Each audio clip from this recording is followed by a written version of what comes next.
Olá, seja bem-vindo ao meu canal. Como vocês já sabem, eu sou a doutora Tânia Fonseca, eu sou médica e trabalho no campo da medicina integrativa.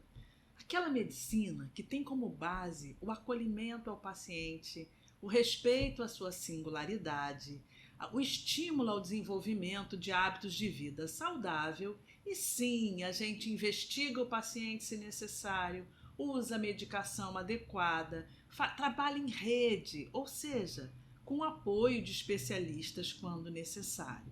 Então, o nosso tema de hoje é saúde da mulher. E esse tema não veio por acaso.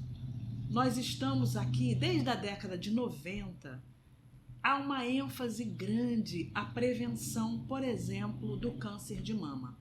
Isso começa numa corrida em Nova York, naquele momento, para chamar atenção para a mortalidade por esse câncer, que quando prevenido ou identificado precocemente, a mulher tem possibilidade de cura. E é isso que a gente está falando aqui. Independentemente dos fatores de risco que já estão estabelecidos, por exemplo, hábitos pouco saudáveis de vida, exposição a hormônios em alta quantidade, ou até mesmo a irradiação, ou ainda uma forte história familiar de câncer.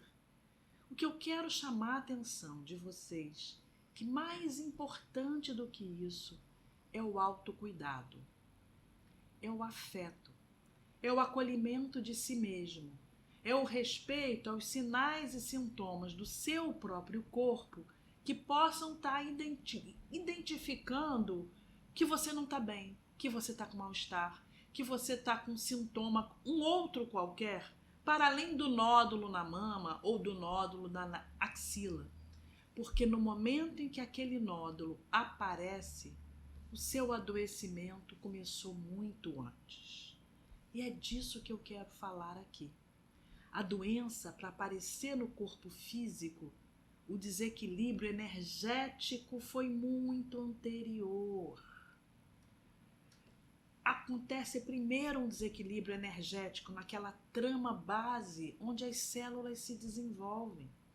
Depois disso, pode acontecer fatores emocionais, estresse, hormônios, irradiação, enfim, uma série de outros fatores que somados, vão fazer com que aquele câncer apareça. Então aqui, o que eu quero chamar a atenção para vocês é: cuidem-se, desenvolvam medidas de autocuidado, de desenvolvimento de pessoal, coisas que vão trazer mais prazer, mais bem-estar à própria vida. Porque esses hábitos de estilo de vida, tipo atividade física, uma alimentação adequada, reduzir o consumo de bebida alcoólica, sim, é um fator de risco que está sendo cada vez mais associado a cânceres especialmente, e não só de fígado, mas também de mama, pode fazer diferença. Mas por que eu estou falando da saúde da mulher e estou falando disso? Porque os meses-chave são agosto, que é o mês da amamentação, e isso é uma coisa mundial. Está provado que o aleitamento materno, de fato, protege a criança de uma série de doenças, favorece o vínculo, sim. Então tem muitas campanhas estimulando o aleitamento materno. Então ficou o mês agosto dourado, que é o mês do aleitamento materno.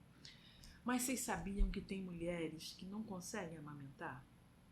E que é muito difícil para elas, num cenário muitas vezes de preparo, de estímulo, e do tempo inteiro terem se preparado para amamentarem, chegar na hora H, elas não conseguirem. E isso gera um sofrimento enorme. Mulheres que passem por isso, estamos aqui para apoiá-las. Existem situações que são muito difíceis mesmo. E vocês têm que pensar que, nessas situações, avalie cada caso. O sofrimento pode ser tão maior que, às vezes, não vale a pena. Eu sou absolutamente favorável ao aleitamento materno. Eu, pessoalmente, amamentei muito tempo. 2 anos e meio a minha filha e quase 1 ano o meu filho. Então, eu sou pró-aleitamento materno. Mas após a gravidez e após a amamentação, e principalmente aqui no consultório, onde eu comecei a atender muitas mulheres e elas tinham essa queixa, eu comecei a ver que existiam situações e situações. Então, sim, o aleitamento materno é ótimo, ele protege e favorece o vínculo, mas tem situações que são muito desafiadoras para aquela mulher. E isso tem que ser investigado caso a caso. Mais um detalhe, chegamos no Outubro Rosa e no câncer de mama. Vejam, no campo da medicina integrativa, a gente é uma medicina ampliada, com uma visão ampliada. Então, sempre haverá um oncologista ou um mastologista nesse processo. Mas a homeopatia, no meu caso, que é o que eu uso com muito mais frequência nos pacientes com câncer, ajuda e muito. Ajuda desde o momento do diagnóstico, onde a pessoa pode ficar estarrecida diante daquele impacto, pode ter medo, pode ter depressão, pode ter uma série de fatores. E ela precisa construir uma rede de apoio muito sólida para passar por esse problema.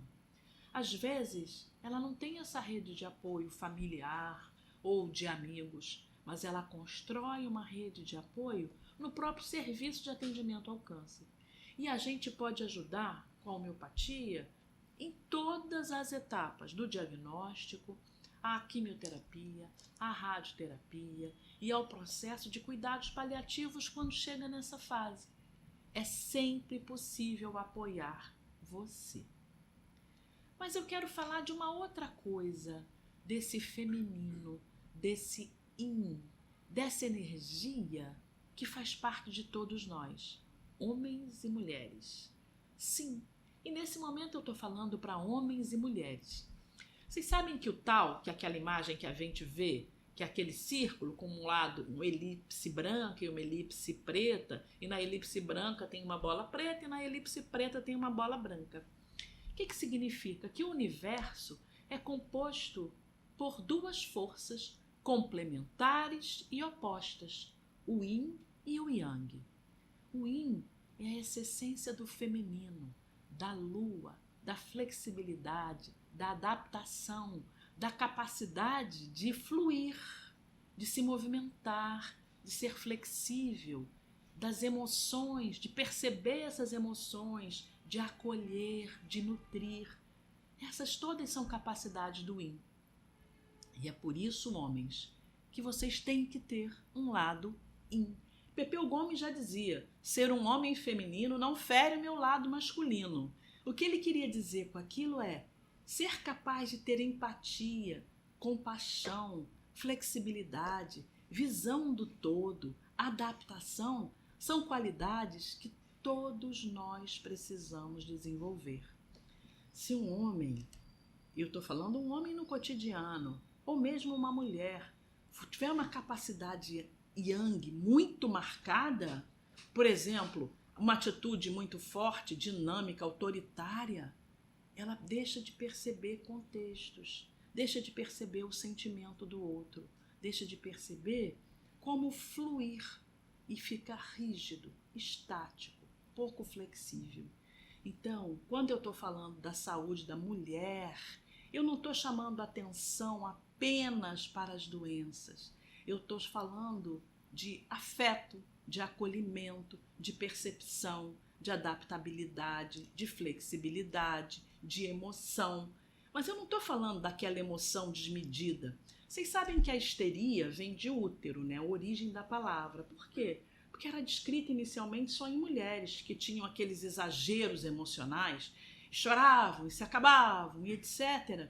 E elas eram consideradas histéricas. Ou seja, era uma quantidade de emoções tão grande que elas não conseguiam conter aquilo. E isso é um quadro que existe até hoje, descrito aí pela psiquiatria. Que a gente não está falando disso. Mulheres, quando eu estou falando de saúde da mulher, eu estou falando com cuidado que vocês tenham com vocês mesmas. Desde sempre, desde a primeira menstruação. Cada vez é mais comum usarem anticoncepcional muito cedo. mais um motivo para vocês terem uma visita regular a ginecologista. Quando eu falo que o Outubro é Rosa e é um mês para a gente fazer esses exames preventivos, e mais um detalhe, hein? A maior parte dos planos de saúde tem campanhas no Outubro Rosa. Quem tem coparticipação, por exemplo, fique atento, porque no mês de outubro, por conta das prevenções desses cânceres do aparelho feminino, os planos não cobram a coparticipação.